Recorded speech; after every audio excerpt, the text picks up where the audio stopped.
Hi friends, నేను మీ కరణ్. నమ్మావు, నట్టేట మునిగావు. ఎందుకు నమ్మావు అతన్ని? ప్రేమించానని చెప్తే నమ్మావా? ప్రేమించి పెళ్లి చేసుకుంటానంటే నమ్మావా? ఎందుకు నమ్మాము? ఇంట్లో వాళ్ళకు చెప్పావా? ఇది చెప్పవు. చివరిదాకా వచ్చేదాకా చెప్పవు.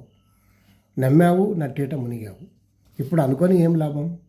ఏడ్చి ఏం లాభం? అప్పుడు ఒక్కసారి ఆలోచిస్తే ఇలా జరిగి ఉండేది కాదు కదా. నమ్మి మోసపోయావు, సర్వస్వం అర్పించావు, మాయ మాటలు నమ్మావు. నీ మనసుకు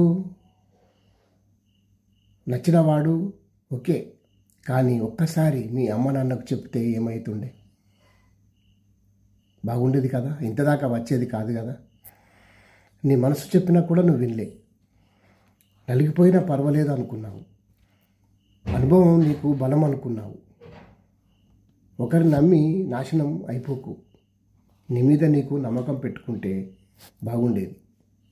అతని మీద అంధవిశ్వాసం పెడితే ఒకరోజు అదే నిన్ను కుబుల దోసింది. జీవితంలో తప్పు చేయడం కాదు, తప్పును కప్పిపుచ్చుకోవడం ఇంకా తప్పు. నీపై నీవు నమ్మకం పెంచుకో. నీ బలం నీదే. ఆ బలమే నువ్వుగానే ఉండు. ఓకేనా? ఇక ఇలాంటి తప్పులు చేయకు. జాగ్రత్త పడు. Thank you.